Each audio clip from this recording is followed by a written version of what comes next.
We did like family pictures this morning at the beach. Family what? Like family pictures. Oh, I thought you said family pressure. No. I was like, what's family pressure?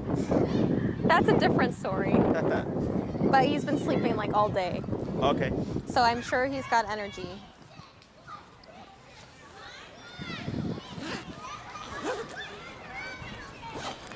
Was it like family pictures or like pictures with Yogi family pictures? Well, he came with.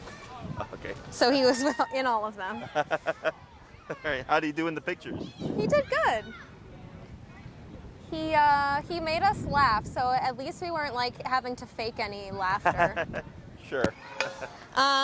This week was good. I'm like kind of disappointed because we didn't really get that many opportunities to practice. Like I know last time we talked about the vocalization and how you suggested going all the way up. Oh yeah. We didn't get too many opportunities. Like they just didn't present themselves. Okay. But I did try, like, he's been having a hard time when people come into my apartment with the vocalization, so I started him out on like a way higher level, and that seemed to help. So he What was the level? I started at like 95. Okay. And then how did you address the situation? Well, every time people come over, I have him in place so we can just practice it. Okay. So he just gets really wiggly and like barky a little bit. Sure. But he didn't leave place. He just kind of did like a big yip and then kind of settled. Good. So that was better. Other than that, we did some practicing with like the down in motion, and he did pretty well. What else? I think that's mostly what we worked on last time. Oh, the sits away from me. He's been doing really well with that too. Okay. So like when I have him off leash at the park by our house. Okay, sure. Like if he's off over there? Yeah, he'll do it. The down is still, like he'll still come over to me. Yeah, the down is the hardest. Yeah. Okay. But yeah, he did well with that. I also practiced like when bikers would go by, I'd have him sit, and he did well with that too. Okay. Yeah. I think that's mostly what we did this week. Okay. Did you want to pick up on the emergency down stuff, or what did you want to work on? Yeah, we can do that. I don't know. I didn't really know what else we could have worked on. I was hoping that we would have had more opportunities to practice the vocalization stuff. Sure. But we didn't really. I mean, it sounds like the higher, because it's technically the same thing as the place. Oh my God, that scared the shit out of me.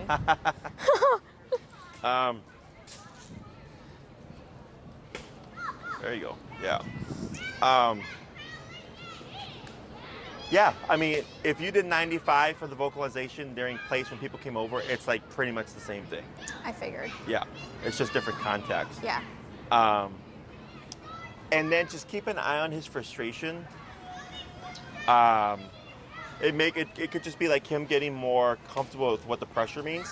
Like right here, when you just tapped him and he just went right back into it, no problem. Mm-hmm. Whereas before, remember how you'd like squirm and kind of resist a bit? Yeah. So potentially because last week we worked him solely through pressure and not aiding him. Or two, if you're being more strict about correcting the vocalizations, now he's just being more compliant, you know? So otherwise, I mean, that looked good right there. Yeah, he's been doing better with the downs. Like, it's funny when we had a moment where we were in our yard and my neighbor left. They came out of their apartment, which he usually barks at. And he barked and I tapped him at like an 85 and he like shot down to the ground. Okay. And continued to bark, like growl a little bit from the ground, but it was funny. He just, I think since last week he's been thinking pressure means down. Yeah. So you were inside your home? No, we were in our yard. You're in the yard. He hears a neighbor. You tap him 85 and he shoots down. And then he continued to bark and or grumble. He was like, not barking, but like grumbling, yeah, whining. Did you correct that? Yeah. And what happened? He settled after a while. My neighbor also left, so once he left, he stopped. But was it like a number of taps before he settled? Or was it like just another tap and that was it? Probably 3. Okay, yeah.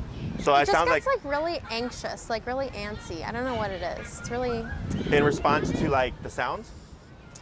Like people coming into our space, I guess. Yeah, it's a part of like the resource guarding to a degree. Yeah, it's also like, it's territorial. I was gonna say like the house, the yard. I think it's like that and frustration, probably. Yeah. So it sounds like 95 plus is your range, because when you've done 95, you said it was a straight, like he just shut up, right? And then when you did 85, it shot him down, but then he was still stuck in the moment. And then, so just experiment. Yeah. You know, or just like whenever you're in a setting, like let's say you're in the yard, the only thing that you have to worry about is like someone coming in or the neighbor. I go, all right, 127, because you're not going to do anything with it. Now, if you're practicing your downs and all of a sudden your neighbor comes out, that's different, because you're working at your obedience level to your behavioral level. But if I'm in a situation, so like my client earlier, their dog research guards at the dog park, balls and stuff like that, right? But it's social otherwise. Yeah. And I go, what do you do at the dog park aside from like recall? They're like, nothing. The dog just hangs around. Like, then you can assume 127. Yeah. Right? Because if you're gonna have to address your dog, it's gonna be for resource guarding. And then, because they were always at 60 jumping to 127, and there was this constant, down to up. And I go, that gives your dog a 2 to 3 second delay. Whereas if you just kick in at 127, it's immediate. Yeah. So if you're in a situation like I think we talked about, like with the bench thing, right? And he's already in the down, my assumption is like, yeah, I might have to correct him for a down, but the real problem is going to be reactivity. 127. Right. I'm already there. Okay. Okay. Yeah, I've been exiting my house at like the 95, anticipating someone coming in and out. It just hasn't really happened that often. We also started doing the barrier with our gate, which went well. Okay. After the first day, he kind of picked up on it. Okay. I even had my sister come over and like try to talk to him from downstairs. Sure.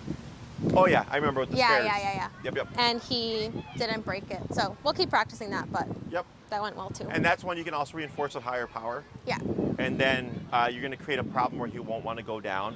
So then you have to like say break and like practically drag him down. Yeah, that happened earlier on the way here. And we also have like 3 thresholds down the stairs, so at each one he kind of is like. Yeah. So if you ignore the other 2, but just the one, you'll pick that up. Okay. Okay. Anything else? No. I'm gonna try to take him to a restaurant this week, so I'll try the higher, not like a restaurant, but like a bar with the outside. Okay. So if he gets all weird, I'll try a higher number. Okay. No, that's it. My suggestion is when you go in those situations, already anticipate it's gonna suck. Yeah. Just to like put yourself in that mindset. Yeah. Okay.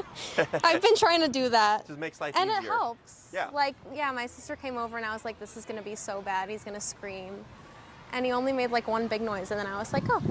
Yeah, because if you go into it going, it's gonna suck, right? Because you're gonna put yourself into it. Yeah. You're already like, you're not gonna be disappointed. Yeah. That's one thing. And it's really just go up from there. Yeah.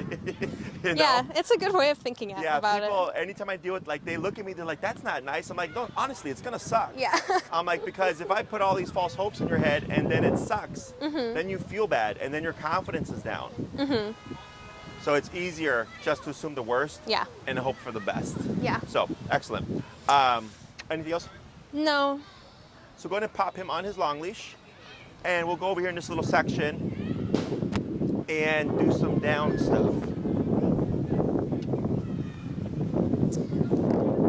I've also noticed, this is kind of random, but like I think he's like spooked of the dark, like at night, because I never walk him. That's something like just exposure, right? Yeah, just going for walks at night. Like he barks at people at night on walks. He never does that during the nervousness. I'd operate a higher level for your obedience. On average, what's your level at? Outside? Yeah. Like a 55 or a 60. What I would do is, on your walks, be at 85. At night? At night. Okay. For the obedience stuff. So if he breaks out a heel or whatever, you tap him at 85. And that should help resolve the nervousness with people. Freak. Hi. Yeah, I mean, I never really have a need to walk him at night, but when I do, what are you doing? Oh, like outside of like a potty break in the yard you're talking about? Okay. The other night I like went out for dinner and I came back at 9:30 and I took him around the block and he was like at everything. So. Not very tough, are we now, Yogi? No. Alrighty. So I'm gonna have you just show me what you remember, make sure that we're practicing it correctly, and then we'll take it from there. Okay. I'll try a sit right here. Sit. Of course. Yep. Right. Almost. There you go. That's fine there. Yep. Break.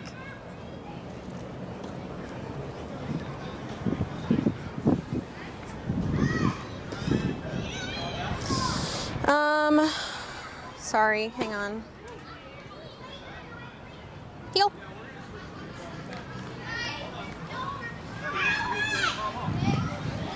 Good. Down. We only really got to this point. Okay. Do 4 more. Heel.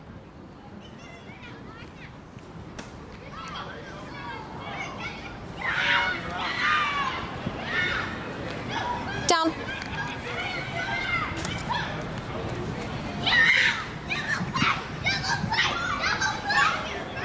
Heel.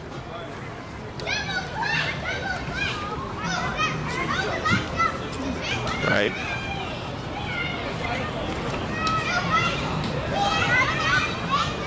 Down. Good.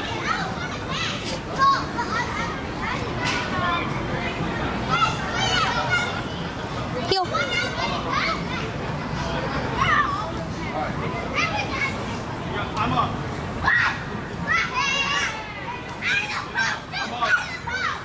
Down. Okay. We're gonna try one more. Heel. Down. Better. I think I caught him in the middle of anticipating it. Sure. Try one more for good measure. Heel.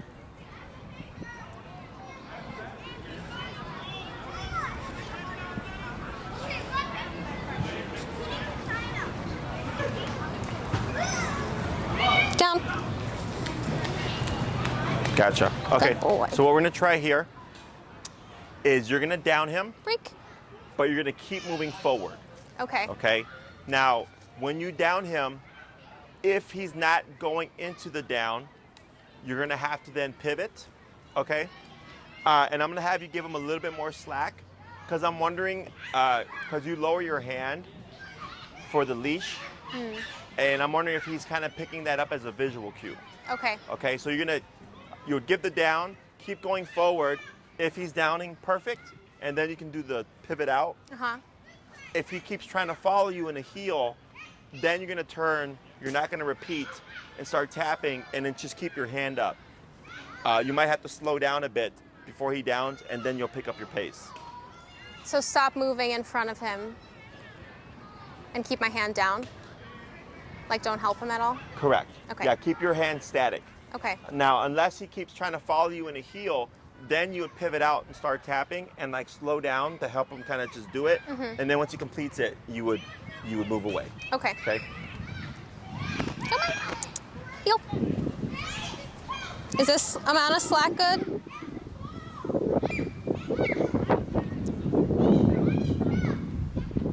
Down. Yeah, like that. Good. I'm gonna do 4 more like that. Right in front of a nice stick. Heel.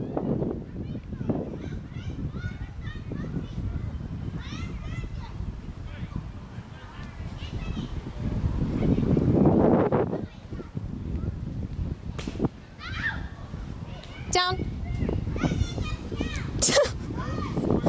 Good. That was like a nosedive.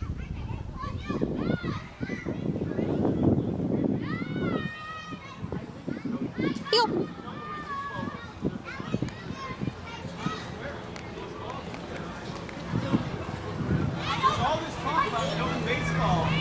Down. Good. Was that like a delayed one?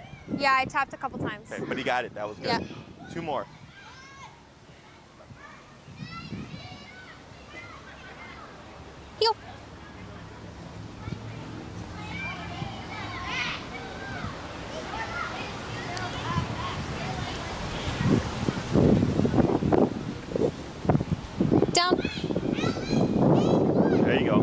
Yep. Good.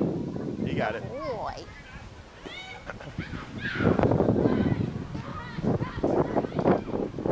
Heel.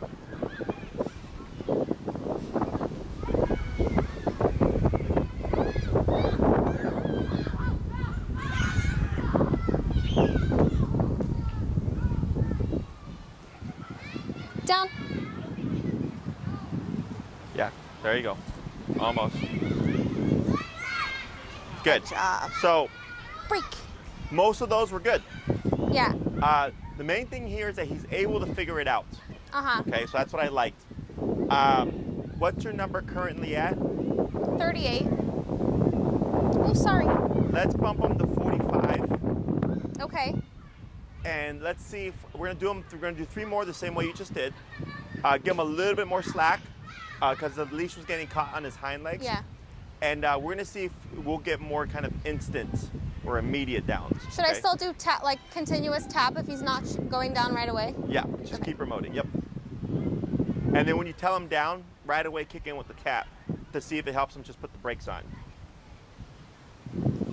Heel.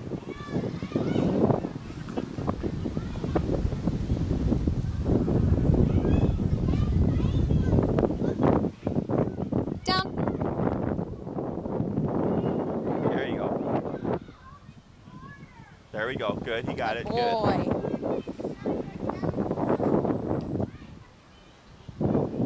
2 more. Heel.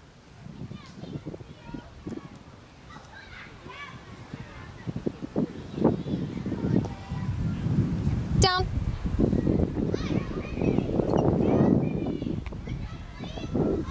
Good. Good boy.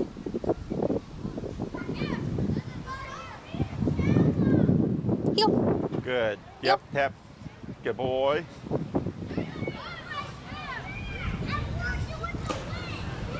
Down. Yep. Now step in towards him. Tap. Hold right there. Tap. Tap. Hold. Tap. Yep. Tap. Tap. There he goes. Good. Now back away.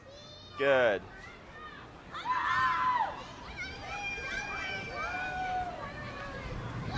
Excellent. We're at 45, right? Yeah. Let's go to 53. Heel. Good. What we'll try here is you're going to tell him down, keep moving forward. If he tries to walk with you in the heel, keep moving forward, but just slow down and keep tapping to see at some point is he going to stop and go into it while you can keep going straight. Okay. Heel.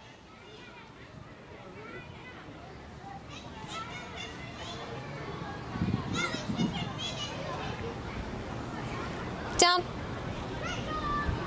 Yeah, good. Good boy. 2 more. Heel.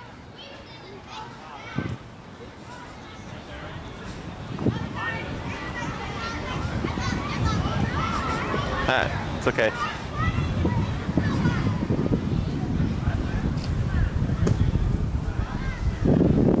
Down. Yep. Now move. Yep, keep slow move. Tap. Tap. There he goes. Almost.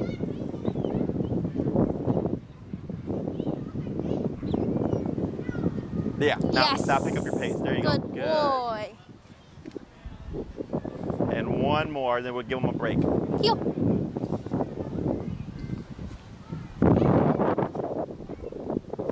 Down.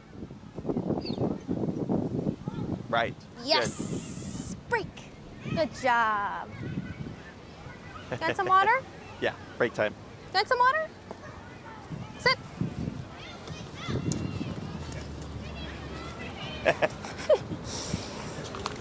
Right on my backpack. So I was getting kind of frustrated, like, with some of those. He was? Yeah, it looked like it. Yes. Because we're making it harder by removing the pivoting, which is why we do it step by step. And then we're just going up with the pressure each time a little bit to incentivize him to think more quickly. Right. a boy. Main thing is always, can he figure it out? Yeah.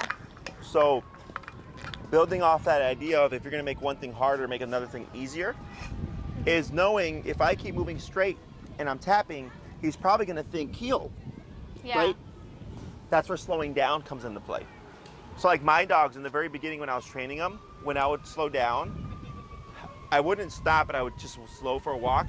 You would see them like start to do this because they're anticipating the sit, right? So that slowing down allows the brain to catch on to stationary commands. So I use that to my advantage. And then we just keep repeating that until like if you found a stage where he just was failing more than he was succeeding, you go back a step. Okay. Okay. So the main thing is still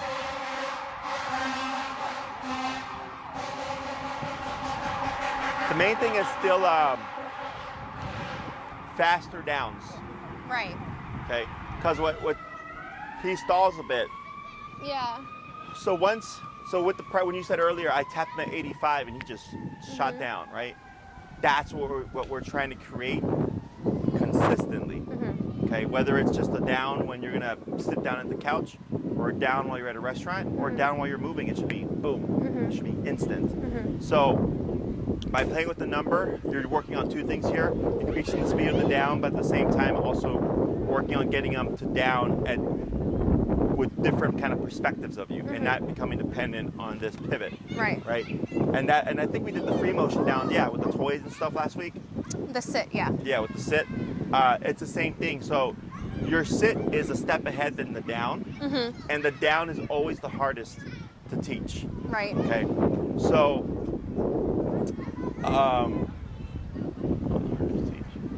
but it's the same steps. Yeah. Just like maybe a little longer. Yeah. Okay. Questions about any of that? No. So like he was getting frustrated, but you'd still say he was succeeding more than he was failing. Yeah. Which is why we kept going. Yeah, because I think only with each of the stages that he like have one that it took him a bit, but he was still able to figure it out. Okay. And I was just doing 3 because of like this weather is nice for us, but for dogs it's hot. It's hot. Yeah. Yeah. So then I was cutting it down shorter just to give you kind of breeze you through it. Yeah. But then when you work on it on your own, you'd actually go through, all the reps, as many as you need to before you move to the next step. So like, what would be the next step from this then?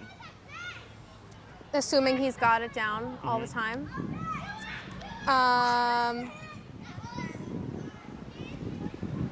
There's On technically a couple. but On a walk. You can do it on the walk. The free motion stuff, like while we're... You can do free motion.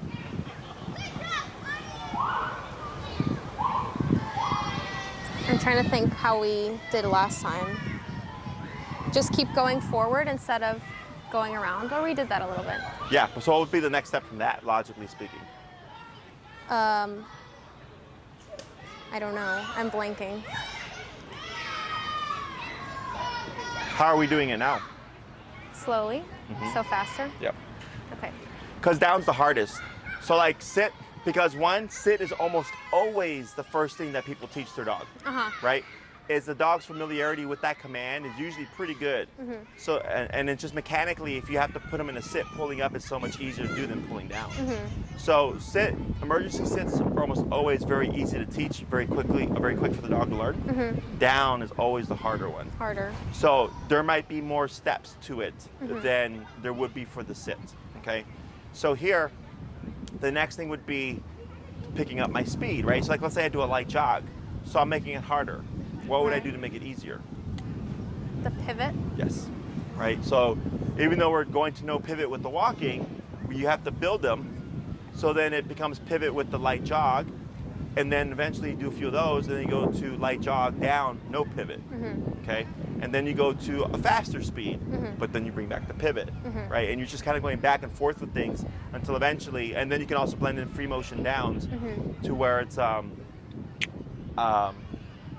no matter where he's at, he just does it. Yeah. And then technically, another place you can put this in is on the recall.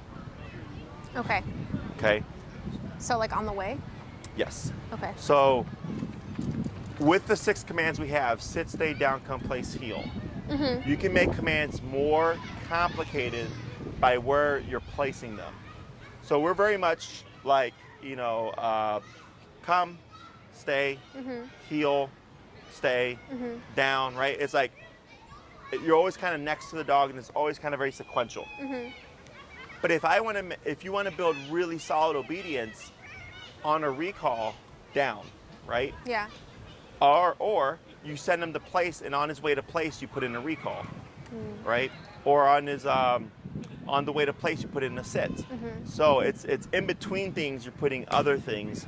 So the dog goes, oh, it's not always sequential. Sometimes these things happen when I'm in the middle of another thing, And that's if you want a really like crazy well-trained dog. Right. So like my pit back in her heyday knew all this stuff because she was going to be my demo dog.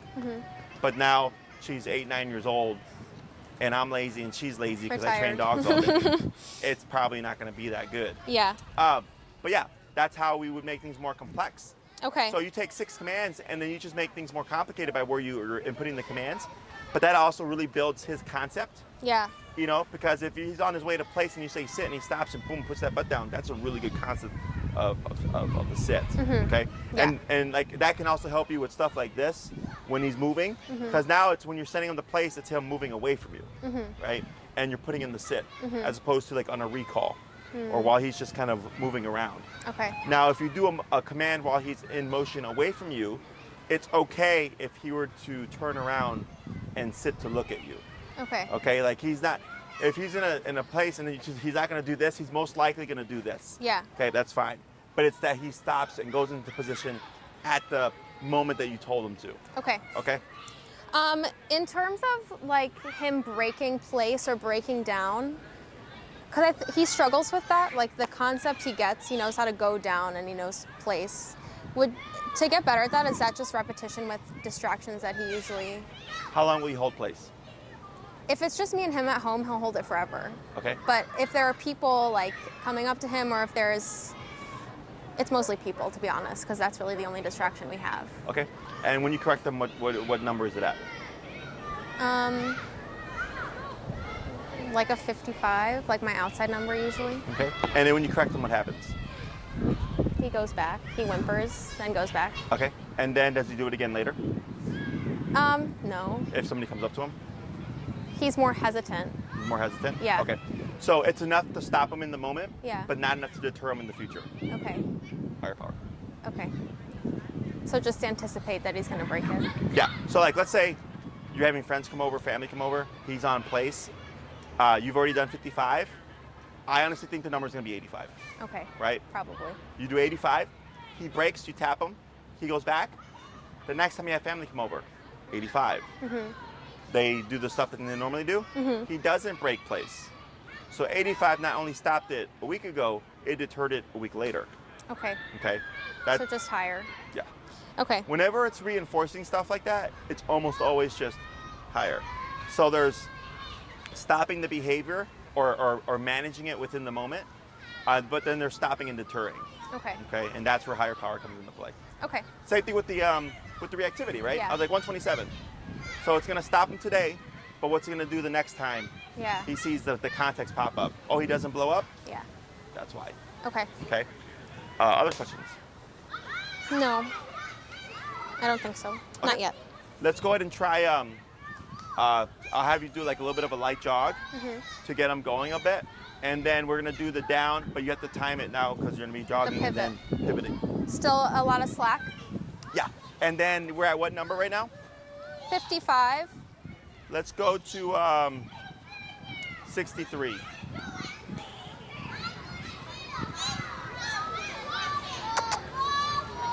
Hi. Where are you going? Come here.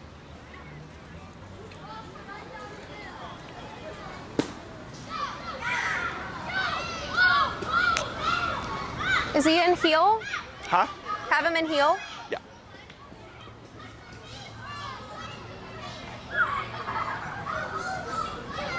Heel.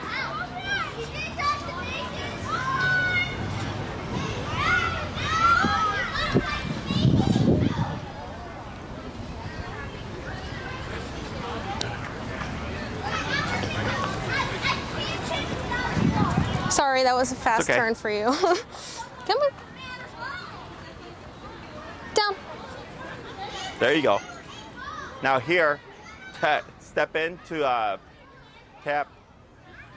There you go, and then away. There you go, attaboy, good. Good boy, Yogi. Heel. All about the sticks today.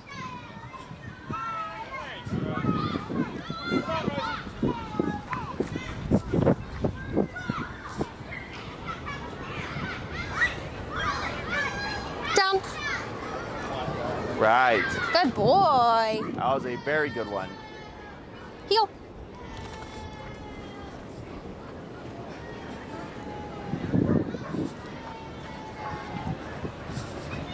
Down.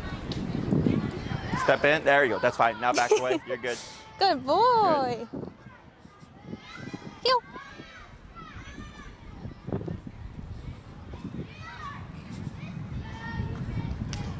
Yep, good. Yep. Keep going, you got it, good. Down. Nice. Good boy. So now, this next one, go ahead and let your leash drag, and then keep going straight Okay. when you down them. Heel.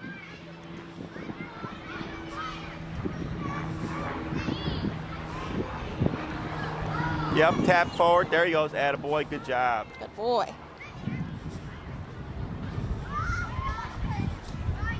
Down. Look at that. Good job. We'll try a couple more. Heel. Down. Good boy.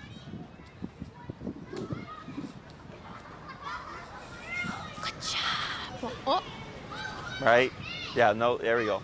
Good. And here at this Heel. stage, whenever you have to correct them, always through pressure, no guidance. I know, I was like, my reflex was to. Tap, tap, tap. There he goes. Attaboy. Good job.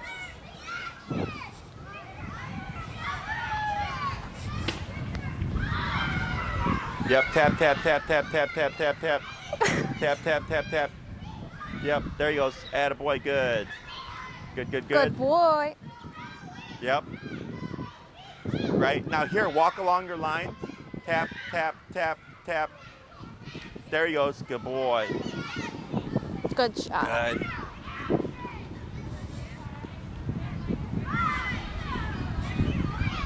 Tap, tap, tap, tap, tap. Good. Good. Down.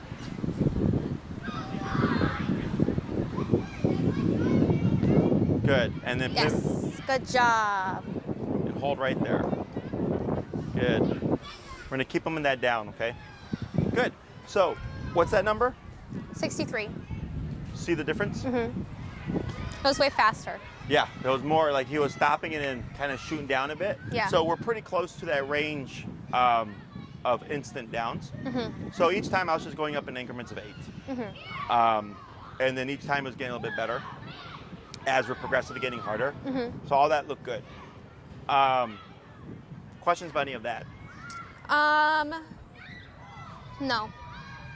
Why is it that, like, I mean, this happened twice with the exercise we were doing before and this one where, like, he has the first, like, 4 really, or 3 really well, and then, like, the last 2 or so, he's more...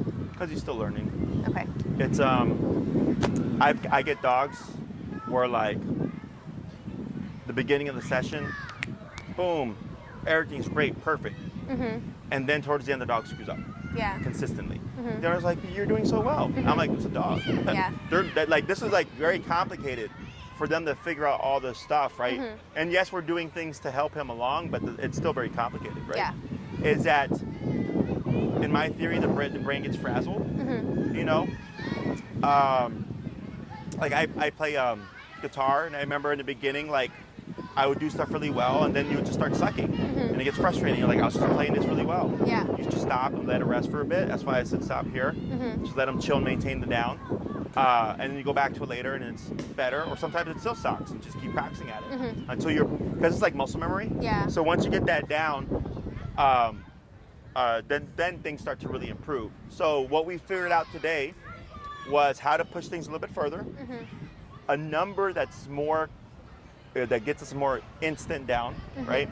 But then also getting him to start thinking through things completely, right? So like when I said if he doesn't get it, you're gonna slow down and keep tapping until he figures it out. Why did I say that? To give him the chance to figure it out? Or like to give him a clue? Right, but also why?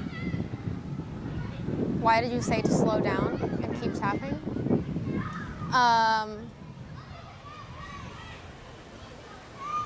I don't know. These 'Cause I know questions it's are gonna hard. happen. Eventually, yeah. Yeah, it's gonna happen. Okay. Right? So it's kind of like when we went to the long leash phase, and I was like, you're gonna tap him a higher power and this and that, because you're gonna see your dog stop walking, you're gonna see your dog try to take off, right? Yeah. It's gonna happen. So because I already know this, it's just part of the process. Okay. You know, it's nothing like, oh, like my dog's so dumb when it comes to this. No, it's like, you know, it's part of the process and he's learning, but everything's progressing as it should. Okay. Okay. Now I'm taking you through a number of steps because I want to give you homework to practice and continue to progress with. Whereas if this was my dog that I was training, I wouldn't be going that quick. Right. Okay. Now he started to auto down. While I was walking. Yeah. Why? Because he was anticipating. Why? Because we've been doing it for so long. Why? Why we've been doing it for so long? No, but you're like that's another guess. Because he's anticipating. Because my number is higher. And what happened when you're higher? When number went higher? He was doing it faster. Which means what? He's learning. And then what else? I don't know. I don't know.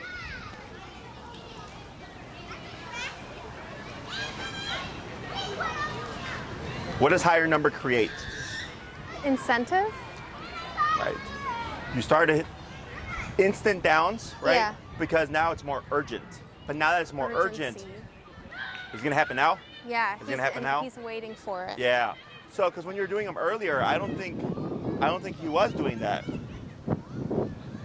Right? I don't think he was doing that. And all of a sudden we hit that 63, we get instant downs, and then we start getting them be a little bit more paranoid and prematurely downing. Yeah. Okay. So all that stuff is just how that works. Okay. And then here, when the dog came by, did you think like he may become reactive, or were you just like planning ahead? No, I just saw the dog was lunging, and I saw he was perked a little bit. Okay. I didn't think he would react. I think he would maybe like try to go say hello. Sure. So I just, should I have tapped? Yes. Okay. I always jump to the tap because you're not always going to have the leash to step on. Yeah. So let's say you tapped him and he still took off. Now you have the leash, right? So then you go, okay, I know I need to work on that. If I tap him, sometimes it pushes him into the behavior rather than retract them, right? So I always, when I have this tool, I go, let's fuck up all over the place. Because I'm not worried about if he's going to get into anything dangerous or whatever. Right. I have something that gives me more leverage, right? So use that to your advantage. Whenever that long leash is on, what's going to happen if I tap him here? What happens if I tap him at 80? What happens if I tap him at 27 or 25? Yeah. So I actually had it at 95 in anticipation of him doing something like that. But I guess in my head, I was like, instead of tapping him for looking at 95, I'll just step on his leash. Right. Because as a human, we tend to favor physical control as opposed to like the remote and trusting what you've done. True. Yeah, it happens all the time. Yeah. You know, that's why I try to like wean people as soon as possible off the leash, and it's just a lot of remoting, because if you're so used to grabbing the leash and then you take the leash off and something happens, even though you don't have the leash, you're probably gonna try to grab him. That's like the most common thing I hear from people. Is I chase my dog. Why don't you just use your remote? Yeah. Right? But they're so used to using the leash, but if the leash is not present, you're gonna go for your dog instead of the remote. So is there anything else that like you typically tell people to stop doing to like stop weaning off the leash? Start or stop doing? Like to stop using the leash so much and to keep using this more. That's pretty much it. I mean, so like when you go through the stages, like right now, you're having to go back some steps because you're doing more advanced things, right? So now that we're doing more advanced things, you couldn't do this with the leash completely slack. You need to go back to short leash. So that could potentially put you in a position where you're becoming more dependent on the leash again. Does that make sense? Whereas if we weren't doing this, you would be at the end of the leash holding the handle, nothing else. So it takes away this option of using the leash to control them. Does that make sense? Conditioning me. Yeah. Yeah, that makes sense. Okay. Yeah, you get used to it. Yeah. But if you got the long leash on them, or even the short leash, and it's like completely slack, and that's a big gap right there. You know, I go, what happens? And plus, I'm here. Yeah, true. So it's like if anything happened, I would have just stopped them myself. Yeah. So this is the time where you want to screw up.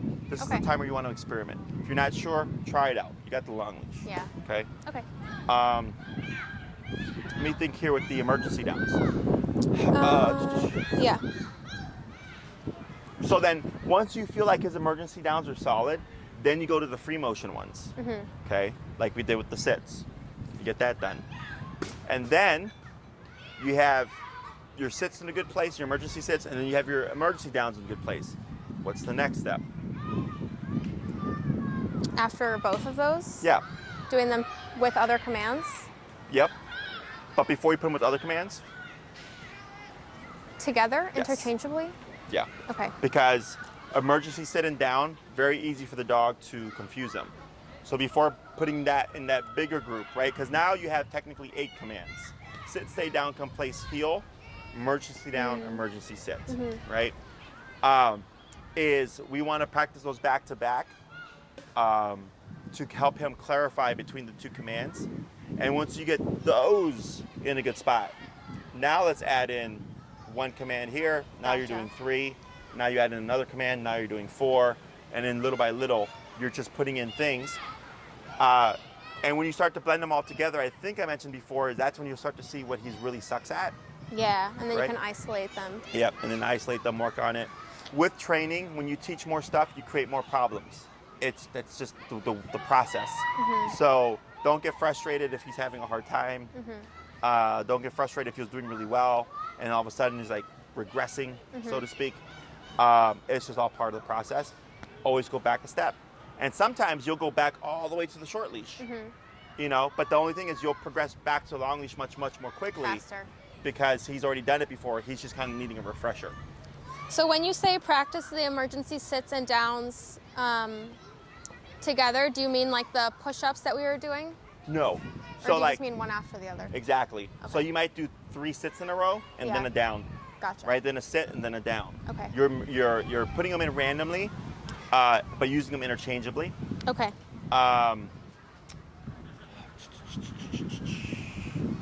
Yeah. Okay. Got it. Would you say like, so once we've mastered like the me moving forward with it a little more speed, we can start doing the motion ones? I think you're actually already at a place where you can do free motions already. Okay. I mean, definitely more practice. But what like dogs progress very quickly. But the human, like you're not a dog trainer. Right. I'm like teaching you all these nuances, the thought process, going forward 1 step, going back another step, or making one thing harder, one thing easier, right? Teaching you all that stuff. And that's why I ask you questions and I make you think. Because that's how you can figure it out. Yeah. You know? So once you get that done, Stop. the dog is easy. You Yeah. know, like he's picking it up pretty quick. Yeah. So like that's why at the facility when we train dogs, it's a very quick process because we're all trainers, Right. right? And I can push things more advanced more quickly because I can recognize you're ready for the next step. You're ready for the next step. You know, so emergency downs I could have with the dog starting already within like 3 to 4 days. Okay. Like it's literally that fast. Yeah, because they learn quickly. Mm-hmm. I guess this is sort of what we were talking about a few minutes ago, but like when that dog walked by and he looked, like how do I tell at what point he's just looking and I should be fine to let him look, and how do I tell at what point to interrupt it? I go by, do you like it or not? Because I was thinking like that woman went to sit down on the bench and he like looked up at her, and I was thinking about if we had been sitting over there and someone came to sit on the other side, he would have looked at what point do I let him take in what's happening and not Not correct just kicking him at for it? 127. Yeah. Yeah. And at what point do I anticipate that he's going to do it? I go by the window.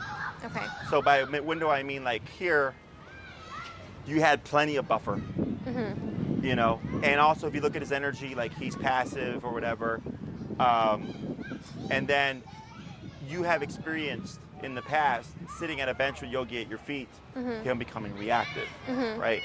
So then you assume that. So like, let's say you've never seen Yogi become reactive at a 20 to 30 foot distance. My assumption would be he would not be reactive here. Right. But if I'm sitting at the bench and last time I was doing that, he was reactive, my assumption would be he's gonna be reactive, right? Right. So I'm already at 127, which helps kind of close that window, because even if he looks and you give him the window of opportunity to not blow up, and he does, you have that number so high, it's gonna shut it down immediately. The problem would be, I'm at the bench, I'm on 25, what's he gonna do? Oh, he blows up. Now I'm going from 25 to 127, Yeah. which creates a bigger window in time that he was able to perform the behavior. Okay. Does that make sense?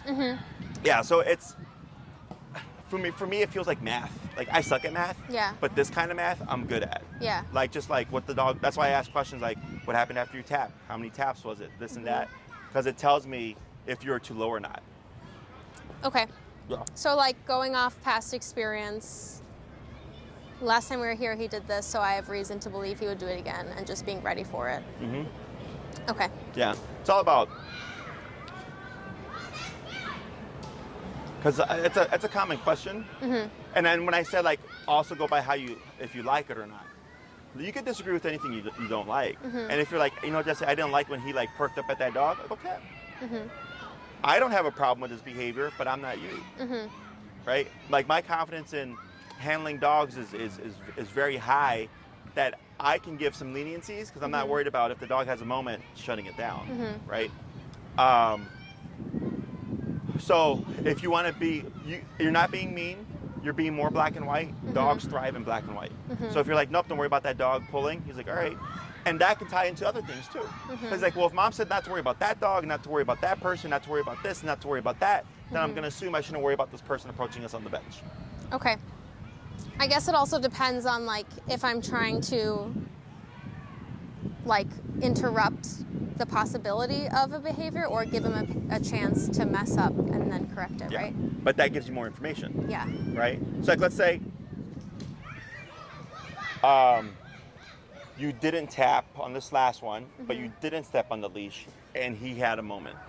We would just correct, blah, blah, blah, blah, come back, and I go, okay, well, the next time you come across this situation, assume it's going to happen. And then tap sooner. Yeah. You Okay. know? And sometimes you get fluke moments. You know, like I get dogs that like growl at someone, and the owner flips out like, oh my God, my dog growled at someone. And I'm like, tell me what happened.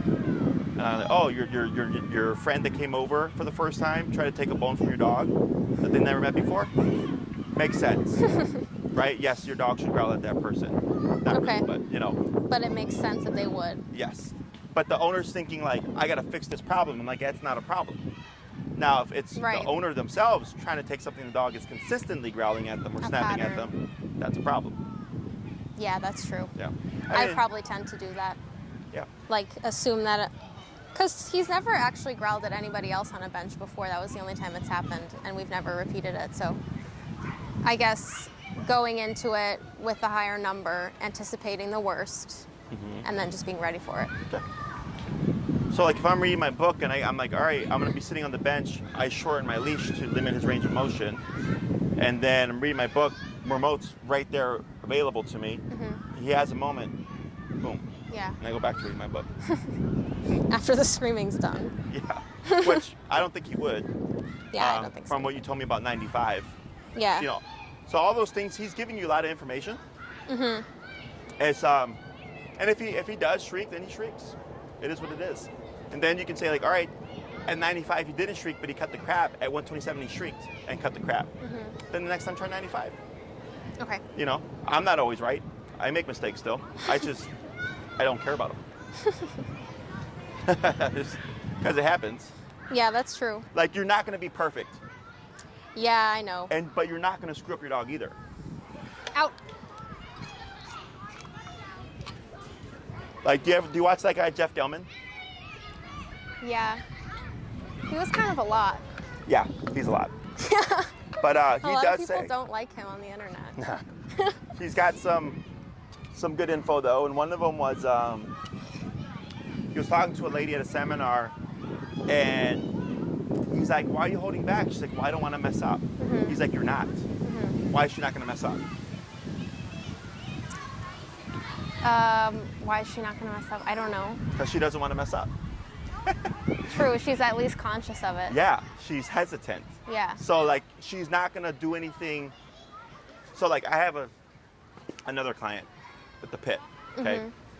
The guy is super intense. Okay.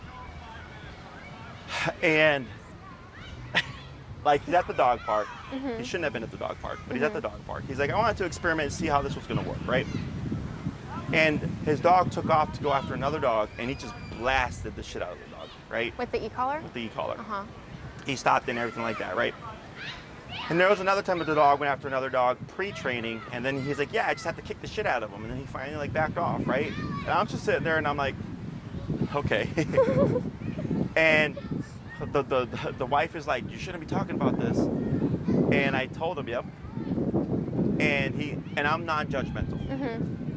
And he's like, how do you think I handle that? And I was like, well, one, logically speaking, yeah, you shouldn't have gone into the dog park. Yeah, in the first place. Yes. But two, yes, you were correct in how you handled the situation. You know, but he had no, like, I don't want to screw up. He was just like, intent. Like, it was just like, do it, right? Yeah. Which is good energy, but then at the same time, like, you want to harness that energy a little bit. yeah, And that's more dangerous if, yeah, I see what Yeah. you're saying. So for those that are more cautious and that they don't want to screw up, chances are they're not going to screw up because they have boundaries. Yeah. They have apprehensions. Yeah. So, and it's just a muscle contraction. Dogs bite each other. Yeah. You know, the one thing that screws things up with remote training is energy. Yelling, screaming, while correcting very high or overcorrecting. Even if correcting low, screaming and yelling. Yeah, that's all a that lot. negative energy is actually creates the baggage. I think my hesitation with him is like, he's a pit, and I know people. Judge pits. Yeah, and I've like seen it happen, and he just happens to be extremely vocal, and I think I just want people to know, like, he's actually fine. I'm not killing him, and he's not aggressive just because he's a pit. But I'm generally not worried about hurting him. My hesitation is like the public scene, I guess. Yeah, but the public's ignorant. Yeah. I had a lady one time, just to like give you how ignorant people are story. I was walking my 3 dogs. We're in the South Loop. I had pulled into, it was a restroom building, right? And there was like a big threshold, and you walk in, women's, men's, right? And then water fountain. So I'm getting water for my dogs, and this lady goes, "Get that dog away from me, they're aggressive." And I'm like, the hell? And I turn around, and it's this older lady, she's talking about my pit. Yeah. And I'm like, what are you talking about? She's like, that dog's aggressive, get it away from me. I'm like, lady, you walked your ass into this space right now. Yeah. Like, you saw my, and it was open space. It wasn't like you're in a hallway, oh my God, right? It was open, Yeah. you can see very clearly, there's a guy with 3 dogs. Yeah. Okay? And I was just like, you're ignorant. And she's like, well, that dog's aggressive. I'm like, you just stood like 3 feet of my dog, and nothing happened. And you're like talking all this shit. Did you say that to her? Yeah. And what'd she say? Nothing. She just kept babbling because she was, you know, like there's people like Backtracking. that. Yeah, people don't know what they're talking about. Yeah. So I just go, meh. I just keep on moving. There's ignorant people out there, unfortunately. So Yeah. it happens. Not gonna change anytime soon. And there's also very angry people out there. Yeah. There are. I know, we just gotta stay in our own lanes. Other questions? No. I don't think so. So just keep working on the downs. Yeah. And then in the meantime, if you hit like a brick wall or whatever, or a plateau, shoot me an email. Because you have, this is number 10, right? Then you're going to space out the last 2, was it? Yeah, Yeah. I think so. Yeah, in the meantime, if you're trying to improve this, just shoot me an email. So that this way, when I come back, like, we can just keep building on whatever it is you've been able to build. And so for the last 2 that we schedule, what would they be? Just like a review, see how he's doing? Yeah, like we could be completely off leash doing all the stuff. Okay. You know, you're the boss. You let me know what you want to work on, Okay. and then I let you know if it's feasible within 2 classes. Okay. Which, if everything else is going well, then I think that all you have left is really your obedience stuff.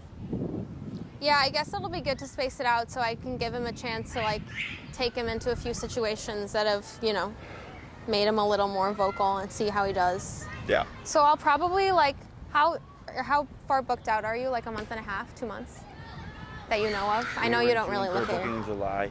It depends on your availability and depends on what days you're wanting.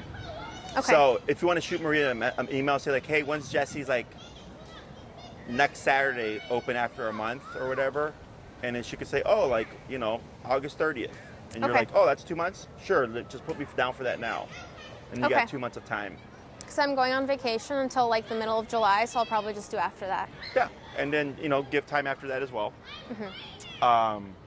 At this point, it's nothing but time. Yeah. You have all the information. Now it's just go out and practice, and then when you're ready, it's what's the next step? Yeah, one thing I've noticed, when we were learning heel, I was like so diligent about heeling every walk. And now that he's like so much better at it, I realize I'm way more relaxed about it. Is that fine? Should I be like... How so? I mean, it's not like I decide 1 second to enforce it and the next second I don't enforce it. If I do heel, we're doing heel, but I just do it less frequently on our walks. So like every walk... 20% play. Every walk? Yes. Okay. 80% I haven't work, been doing that. 20% play. Okay. Because what makes the heel such a valuable tool is that he's practicing a controlled command every day, 3 times a day. So like people tend to do the stuff and then use it only when they need it. And I say, no. Teach it and find opportunities to apply it. Yeah. So that the day when you need, so like Maddie with rudder, emergency down, right? She just does that shit with rudder. Like, have you seen her TikTok? Yeah. Right? Like, that's not her just doing it for the TikTok. She's doing it because that's what she just does with rudder. But then one day, a squirrel ran down a tree and ran towards the street when rudder chased it. Oh God. Right? And she's like, what kind of dumbass squirrel does that? Guess what happened? Emergency down, now applied. And it worked. And it worked because it wasn't every day. It was this is what we do on a regular basis type of thing. Okay? As opposed to we teach it, and then in 2 months, I hope it works when I need it. True. Okay? And the heel keeps discipline in the brain, keeps him